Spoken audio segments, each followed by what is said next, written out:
Well, thank you, Dad, for coming on. For those who don't know, it's my dad, Guy. Thank you for coming on. I'm glad to have you here. And we're here to talk about the book you're bringing out. Yes. So, for those who don't know, could you just give people the title of the book you're in the middle of making? Well, the book's called Tesla and the Cabbage Patch Kids. But the underlying story behind it is the fall of an empire called Tartaria. Tesla and the Cabbage Patch babies, which was a reproduction and a repopulation program, is a big part of the story of the empire that fell. So before we get into, I would like to get into the Cabbage Patch Kids a bit more. But for those who don't know, can you explain what Tartaria is or was? Yeah, so funnily enough, until the pandemic, I'd never heard of it. And a lot of your viewers won't have either.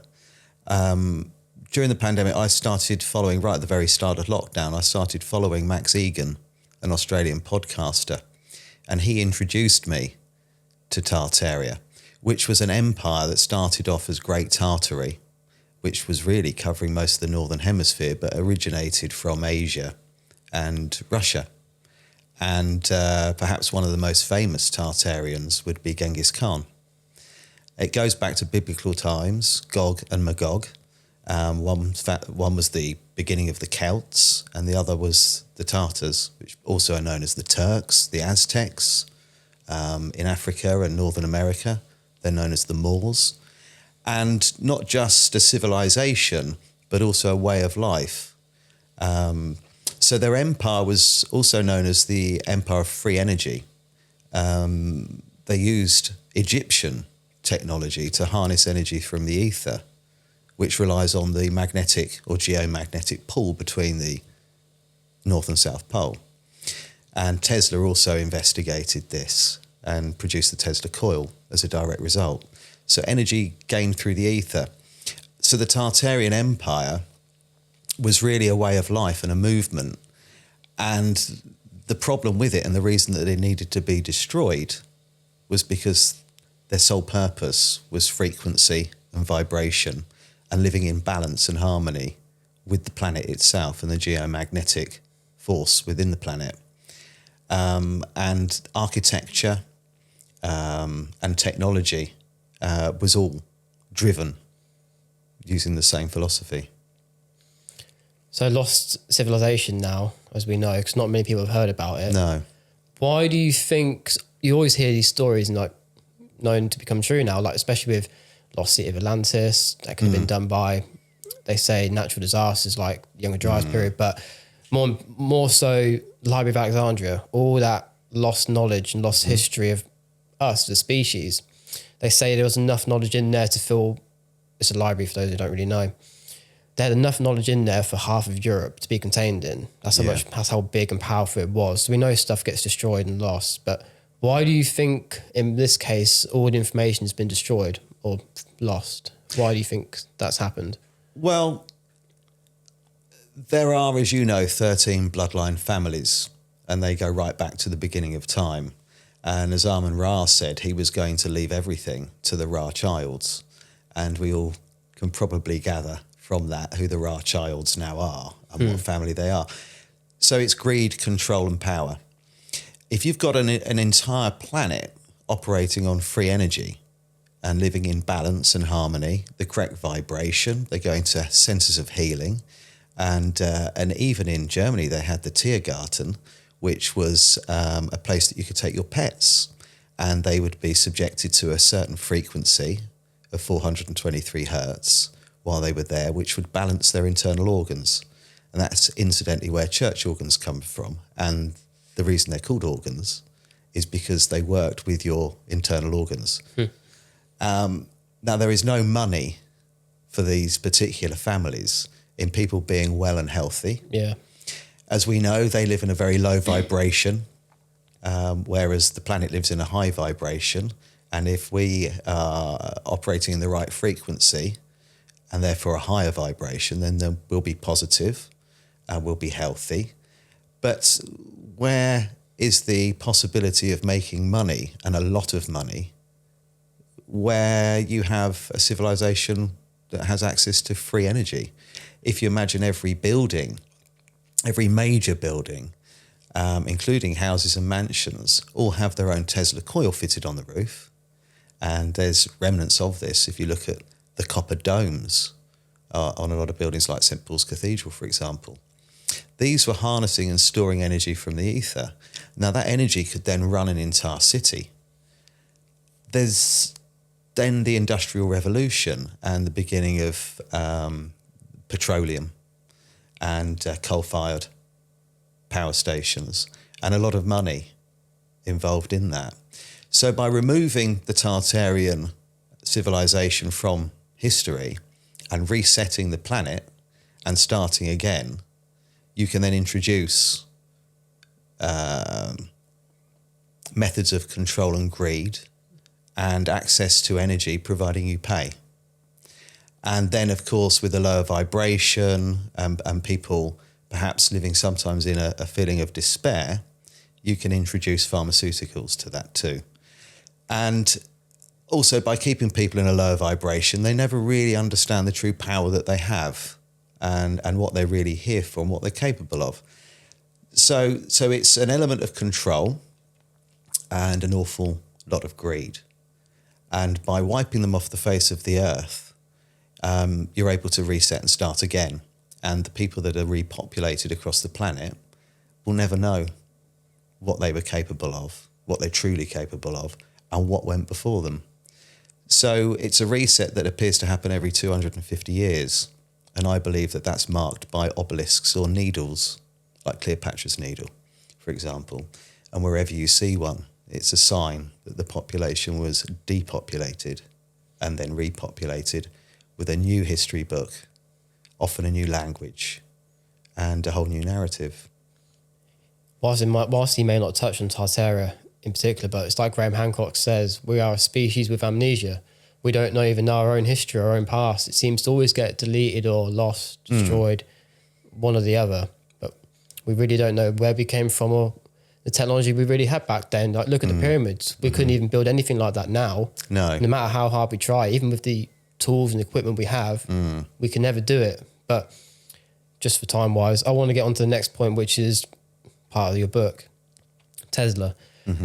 How do you, obviously he seems to have known all about the free energy back then. How do you think he's come across it and not other people? It's a bit of a hard one.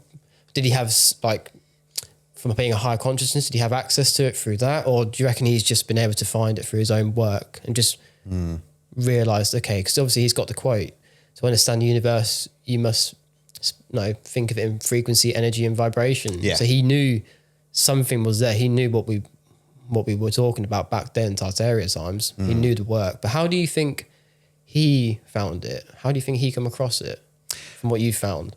There's a few things with Nikola Tesla that they're very unusual.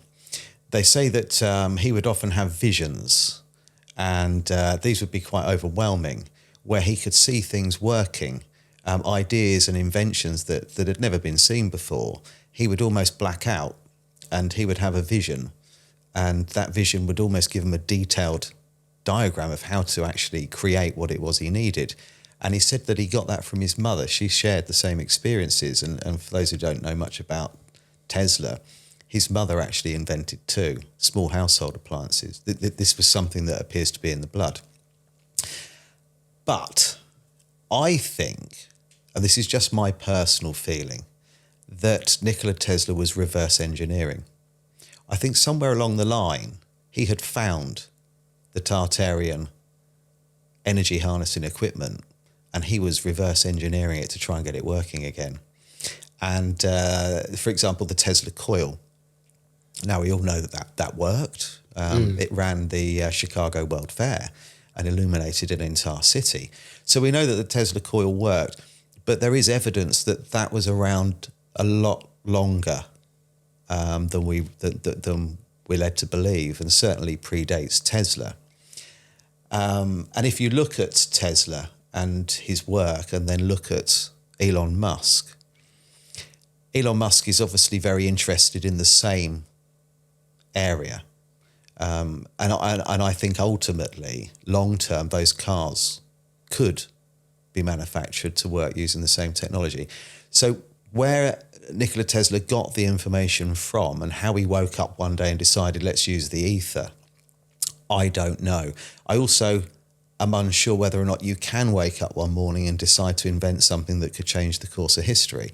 But of course, nobody would have wanted his invention, the Tesla cord, to succeed, because you've got to think at the same time you had people like Edison and people like Rockefeller heavily invested into electricity. The last thing they're going to want is suddenly access to free energy again, because they'd just spent over 150 years wiping out evidence that it was around before. But there is a lot of information out there that people can look into that suggests it goes back to the pyramids, and actually that's how the pyramids operated and why they were constructed. At school we were told they were tombs. Of course, there's never been any evidence of that at all. No. Also with Elon Musk, it's worth having a little Google on this one. He has something on his bedside table called a Vajra. And that, as far as the Hindu and Buddhism religions are concerned, is a direct energy weapon. And it translates to lightning bolt. And that's a very, very old sacred object. So why would they call something a lightning bolt that just appears to us to be some sort of very ornate dumbbell? He sleeps with one next to his bed. So I think that this has been around a very long time, and I think Elon Musk knows a lot more than he's letting on. There are also conspiracy theorists out there that believe Elon Musk is the reincarnation of Nikola Tesla. Well, he's using slaves to get his batteries. I don't know about that. Yes, and he is.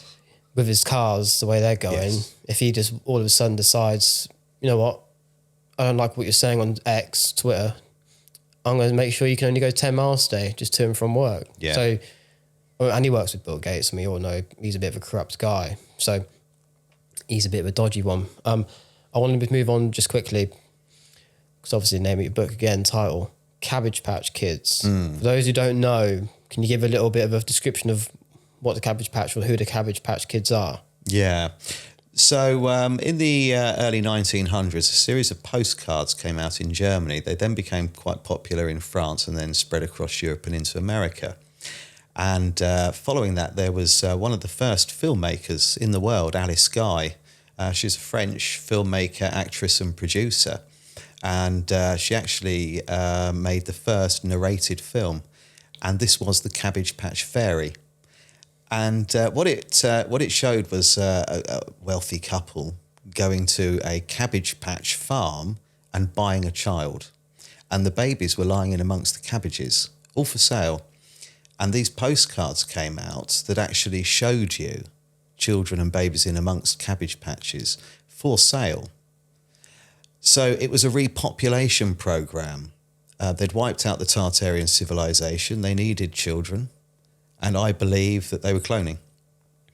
And there's a lot of evidence showing that. A lot of these postcards actually show repopulation on them. And these machines where you put cabbage patch seeds in the top and babies pop out at the bottom. The Bible shows that we were, if you're religious, it shows that we were created. And if you look at the story of the Anunnaki and the Emerald Tablets, again, that we were created. So I believe that was that may well have been a repopulation program.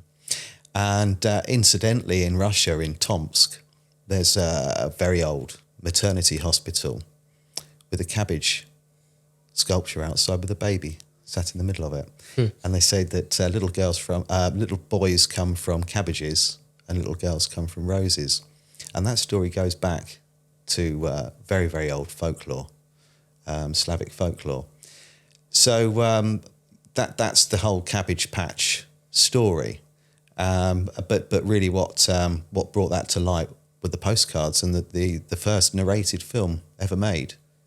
It's worth watching.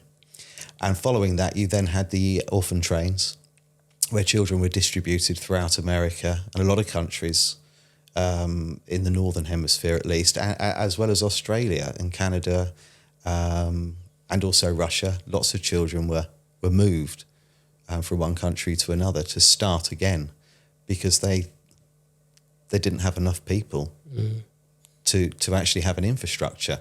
So it starts off with the Cabbage Patch Babies, and then from there you have the orphan train movement, and along in between there, it's also worth looking at Martin Cooney, who had the first display of incubators at the World's Fairs, and where all these babies came from remains a mystery. Just thousands of babies all across the planet with no logical explanation into where their parents were. Wow.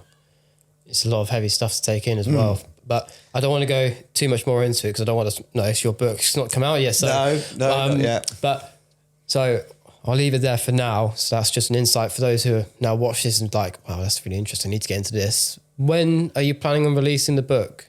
Well, I'm just putting together a few more references, and really in respect and I suppose in the same way of thinking as Nikola Tesla and anyone who's in any way religious or spiritual, I've got 33